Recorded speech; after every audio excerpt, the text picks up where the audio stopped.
rekrutmen P3K guru ya. Perlu saya sampaikan bahwa Komisi 2 itu sangat concern dengan upaya memperjuangkan status dan kesejahteraan teman-teman tenaga honorer ya.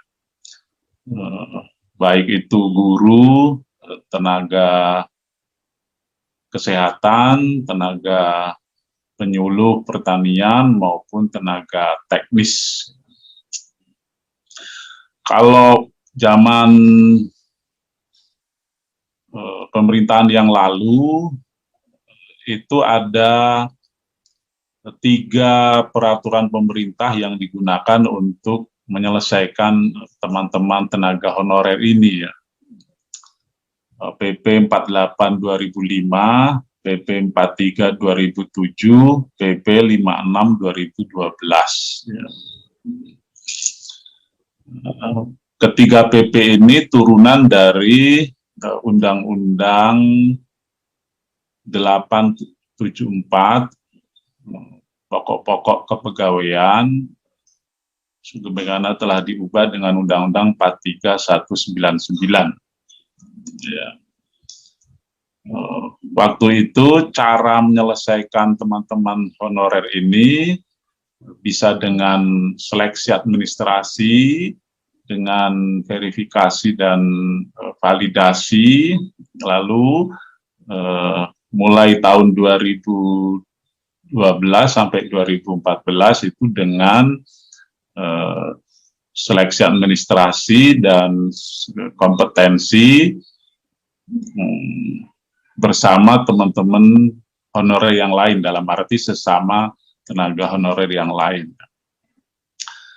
Dan sebenarnya semenjak PP itu dikeluarkan terakhir 2012 tidak boleh ada lagi pemerintah pusat, terlebih pemerintah daerah mengangkat tenaga honorer.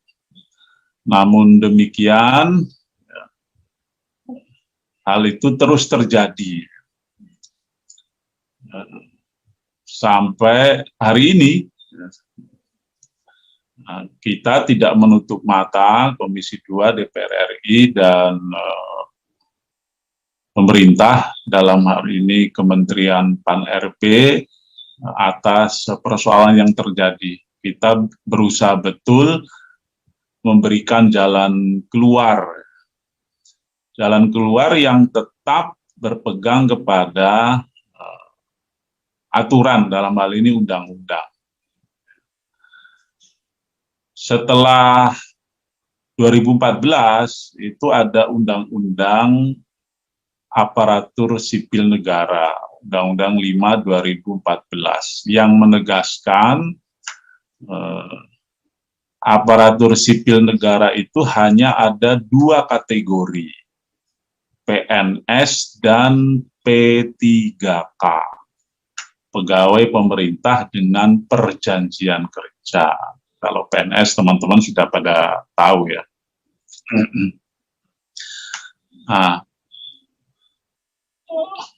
apa yang kita pakai DPR dan pemerintah untuk menyelesaikan teman-teman yang masuk dalam tenaga honorer, terutama guru ini, yaitu dengan memberi kesempatan kepada teman-teman untuk menjadi P3K.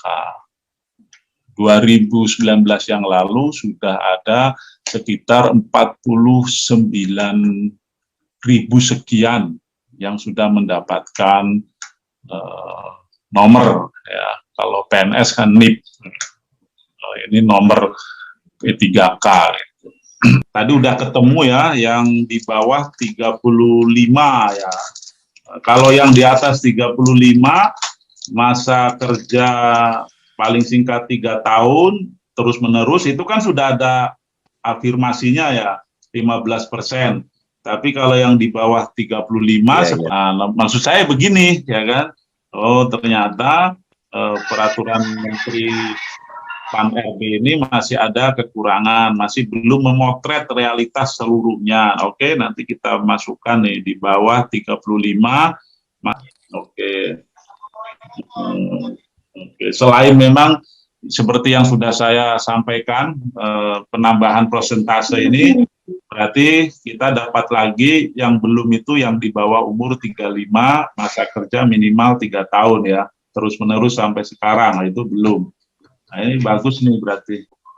Kalau perubahannya sebelum kompetensi kedua dan ketiga, pelaksanaan seleksi kompetensi kedua ini nanti kita coba. Masalahnya kan menyampaikan itu harus ketemu, harus rapat gitu ya. Sementara kita tanggal 7 Oktober itu masa reses ya, penutupan masa sidang, bukan mati, sudah mengabdi 3 tahun ke atas. Nah itu belum ada afirmasi ya. Oke. Soal otonomi nanti kita sampaikan juga. Sebenarnya Kemendikbud itu juga sudah kerjasama dengan dinas, bahkan BKN juga sudah minta agar BKD dilibatkan. Nah, kalau memang masih ada yang belum sesuai dengan realita, ya nanti kita sampaikan. Justru saya senang ketika bisa berdialog, sehingga saya dapat pengayaan apa yang sesungguhnya terjadi di lapangan. Kalau formasi itu tadi saya bilang, kalau formasi tolong kabupaten yang mengusulkan. Jadi kalau nggak kabupaten saya juga nggak tahu, jadi resmi. Yang tahu persis apa yang terjadi itu kan teman-teman kabupaten melalui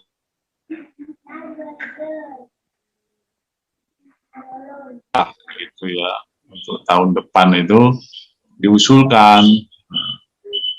Jadi pemerintah itu membuat rencana 5 tahun, tapi dalam setiap tahun itu lembaga baik pusat maupun daerah oleh PAN RB, oleh BKN diminta memang untuk membuat usulan formasi gitu ya. Terus ini ada jangan 3 tahun, 2 tahun ya. Nanti kita buatlah 0 sampai sekian tahun, sekian persen, 6 sampai ya gitu aja, kita buat gitu aja. Kalau emang nggak sempat saya menyampaikan langsung ke Menteri PAN RB, insya Allah nanti saya akan buat tulisan ya, berdasarkan hasil diskusi kita ini, bahwa untuk pengadaan P3K berdasarkan Permen 28, Permen PAN RB 28 tahun 2021, ada yang belum diakomodir dalam hal ini gitu ya. Tapi kalau untuk tesnya kan teman-teman oke kan ya. Nah, ini saya beri kabar gembira. Kabar gembira, bukan janji ya, kabar gembira. Di Komisi 2 itu sedang dibahas perubahan Undang-Undang ASN, Undang-Undang Aparatur Sipil Negara. Nah, nanti hal-hal yang kita diskusikan ini bisalah saya sampaikan di pembahasan perubahan Undang-Undang ASN ya, Undang-Undang 5 2014, karena saya masuk menjadi salah satu anggota panja pembahasan RUU itu ya. Terutama bagaimana bisa lebih afirmatif gitu ya terhadap tenaga honorer ini.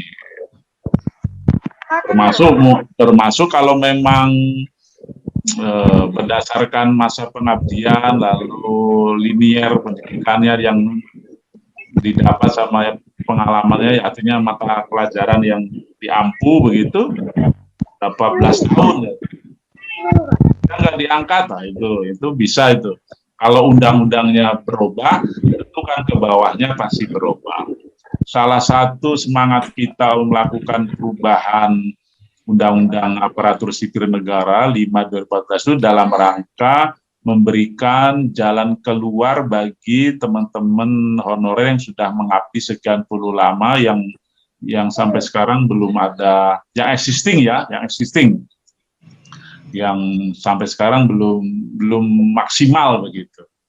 Tidak bisa sekarang ya, mungkin untuk tahun berikutnya ya.